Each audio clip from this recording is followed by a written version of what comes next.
Good morning student, welcome to the Sun public school online classes. Class 8 Hindi grammar. आज हम Hindi grammar में 3rd chapter read करेंगे। वचन number. वचन हम देखते हैं पहले वचन की डेफिनेशन क्या होती है। सामान्यतः वचन शब्द का प्रयोग किसी के द्वारा कहे गए कथन अथवा दिए गए आश्वासन के अर्थ में किया जाता है, किंतु व्याकरण में वचन का अर्थ संख्या से किया जाता है। व्याकरण में जो हम वचन का प्रयोग करते हैं वो संख्या से करते हैं। वह शब्द जिसके द्वारा किसी विकारी शब्द की संख्या का बोध होता है उसे वचन कहते हैं। अर्थात शब्द के जिस रूप से एक या अधिक संख्या का बोध होता है उसे हम वचन कहते हैं। अब वचन के 2 प्रकार होते हैं, एक वचन और बहुवचन। यानी वचन के 2 भेद होते हैं, एक वचन और बहुवचन। एक वचन से एक का बोध होता है, बहुवचन से एक से अधिक संख्या का बोध होता है हमें। एक वचन विकारी पद के जिस रूप से किसी एक संख्या का बोध होता है उसे एक वचन कहते हैं। जैसे भरत, लड़का, मेरा, काला, जाता है आदि।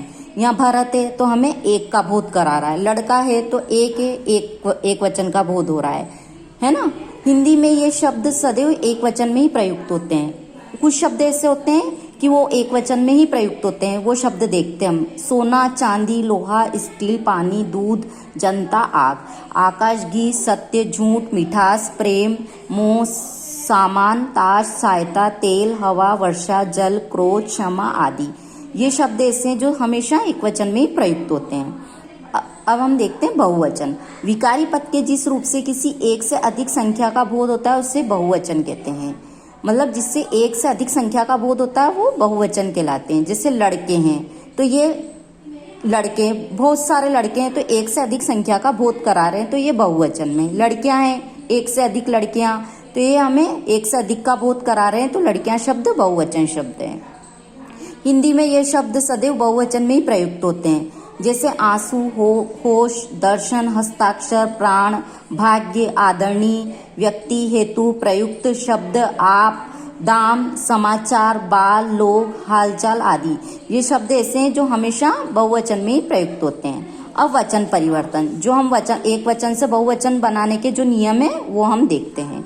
हिंदी व्याकरण के अनुसार एक वचन शब्दों को बहुवचन में परिवर्तित करने हेतु कतिपय नियमों का उपयोग किया जाता है। जैसे पहला नियम हम देखते हैं, शब्द के अंत में आ को ए में बदलकर।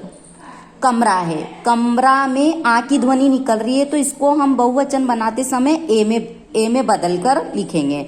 कमरा है, आ की ध्वनि निकल रही है तो इसको बहुवचन बनाते समय ए में बदलकर कमरे हो जाएगा। लड़का है, इसमें भी आ की ध्वनि निकल रही है, इसको बहुवचन बनाते समय ए में बदलेंगे तो ये लड़के हो जाएंगे। दूसरा नियम, शब्द के अंत में अ को ए में बदलकर। जैसे पुस्तक है, पुस्तक में अ की ध्वनि निकल रही है लेकिन इसको बहुवचन बनाते समय ए में बदलेंगे तो पुस्तक से हो जाएगी पुस्तके, तो पुस्तके शब्द बहुवचन है।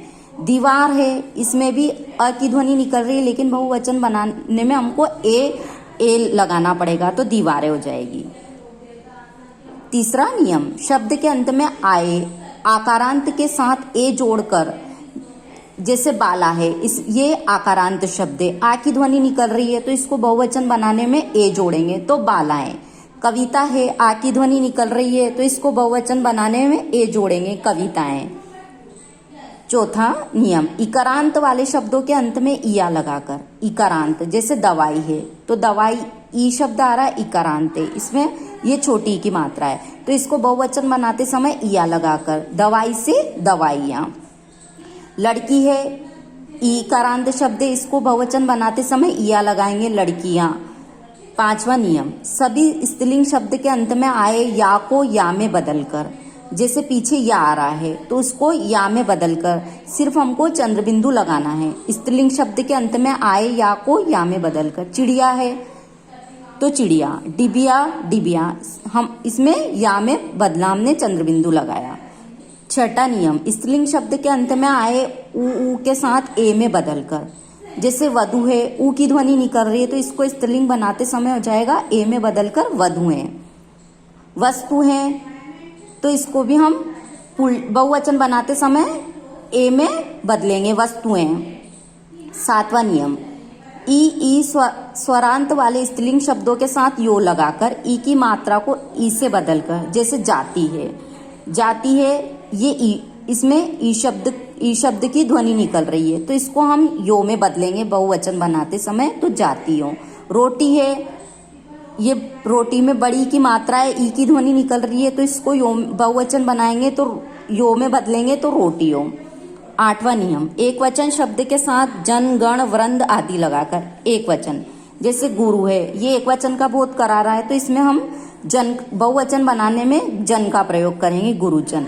अध्यापक है, एक वचन का बोध हो रहा है, बहुवचन बनाते समय इसमें हम गण लगाएंगे तो अध्यापक गण।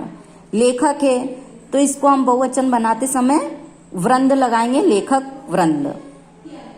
युवाजन, युवा एक वचन का बोध करा रहा है, इसको बहुवचन बनाने में हम जन लगाएंगे, युवाजन। भक्त एक वचन का बोध करा रहा है, इसको बहुवचन बनाने में गण का प्रयोग करेंगे, भक्तगण। वचन परिवर्तन के नियम होते हैं। अब ये जो वचन परिवर्तन करते हैं इनके नियम देखते हैं। पहला नियम, संबोधन शब्दों में ओ न लगाकर ओ की मात्रा ही लगानी चाहिए। संबोधन, हम जैसे किसी को संबोधित करते हैं, किसी को पुकारते हैं, तो जैसे भाइयों, बहनों, मित्रों, बच्चों, साथियों आदि, तो संबोधन शब्दों में ओ न लगाकर ओ की मात्रा ही लगानी चाहिए। सेकंड नियम, पारिवारिक संबंधों के वाचक आकारांत देशज शब्दों के बहुवचन में प्राय कोई चिन्ह न लगाकर यथावत रखे जाते हैं। पारिवारिक, जैसे हम अपने परिवार में जो संबंध सूचक शब्द होते हैं तो उसमें कोई चिन्ह न लगाकर यथावत रखे जाते हैं। जैसे चाचा है तो हम न कि उसको चाचे कहते हैं बल्कि चाचा, माता, दादा, बाबा आदि। किंतु भांजा व भतीजा अथवा साला से भांजे, भतीजा तथा साले शब्द बनते हैं। थर्ड नियम, विभक्ति रहित आकारांत से भिन्न पुल्लिंग शब्द कभी भी परिवर्तित नहीं होते हैं। जो विभक्ति रहित होते हैं, वो जो पुल्लिंग शब्द होते हैं वो कभी भी परिवर्तित नहीं होते, जैसे बालक, फूल, अतिथि, हाथी, व्यक्ति, कवि। फोर्थ नियम, विदेशी शब्दों के हिंदी में बहुवचन हिंदी भाषा के व्याकरण के अनुसार बनाए जाने चाहिए।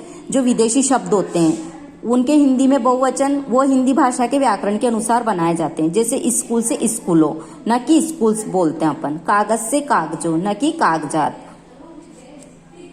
फिफ्थ नियम, भगवान के लिए या निकटता सूचित करने के लिए तू का प्रयोग किया जाता है। जब हम भगवान से जैसे कोई भी प्रेयर करते हैं तो उनसे आत्मीयता प्रकट करने के लिए तू का प्रयोग करते हैं। जैसे हे ईश्वर तू बड़ा दयालु है, अरे भाई तू शीघ्र ही यहाँ आ जा। ये निकटता संबंधी सूचक शब्द है, तो इसमें हम टू का प्रयोग करते हैं। यह आपका थर्ड चैप्टर पूरा रीड हो गया है। इसके क्वेश्चन आंसर आप कॉपी में अपने अकॉर्डिंग करेंगे।